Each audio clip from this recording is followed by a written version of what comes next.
পরন্ত বিকেলের সূর্যাস্তর সময় প্রায় সূর্য ডুবো ডুবো অবস্থা। আমরা যাচ্ছি গিরিগ্রাম।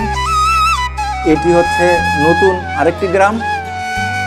আমরা এখন গিরিগ্রামের মেঠোপথ,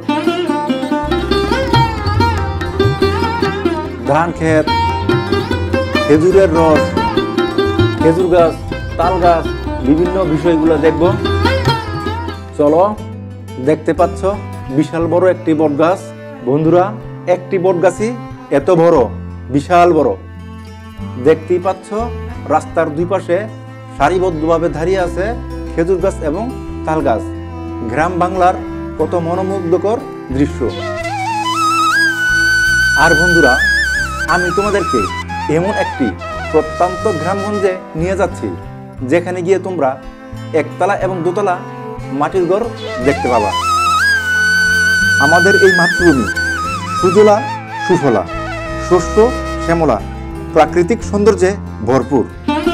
চলার পথের গ্রামীণ রাস্তার দুপাশে তাল গাছ, খেজুর গাছ এবং বিস্তৃত মাঠ ভর্তি ধান ক্ষেত আর ধান ক্ষেত। মাটির ঘর বিলুপ্তই। এই মাটির ঘরগুলো বিলুপ্তর মধ্যে আমরা এসে ঘুরতে এসে মাটির ঘরগুলো দেখলাম, তাই আমরা স্মৃতি হিসেবে রেখে দিচ্ছি।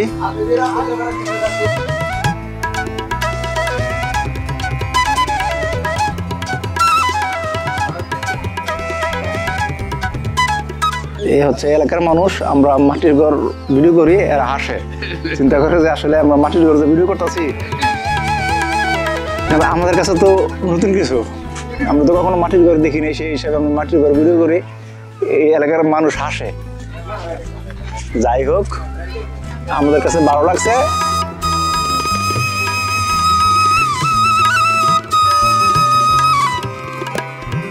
এখানে ঘুরতে এসে এই মাটির ঘরগুলো দেখলাম, অনেক চমৎকার। আসলে কখনো এরকম মাটির ঘর দেখি নাই। এই মাটির ঘরগুলো দেখে অনেক ভালো লাগলো, যে মনে হচ্ছে এগুলো কোনো পুরান কীর্তি। দোতলা বিশিষ্ট চৌতলার এই মাটির ঘর, সাথে একটি বারান্দা। কত দক্ষ কারিগর এই মাটির ঘরটি নির্মাণ করেছেন। ঘরের দেয়াল ফেটে গেছে কিন্তু ভেঙে পড়ে না। চিন্তা করে দেখুন নির্মাণের কৌশল কত উচ্চমানের। এই মাটির ঘরটির নির্মাণ কৌশল আরো সুন্দর। দুপাশে আছে বারান্দা আর চারপাশে সবুজ বৃক্ষ থাকায় দেখতে আরো ভালো লাগতেছে।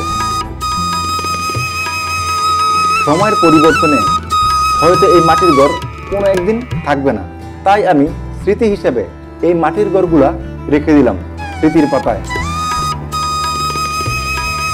সন্ধ্যায় গ্রামীণ পরিবেশে গ্রামীণ আড্ডা।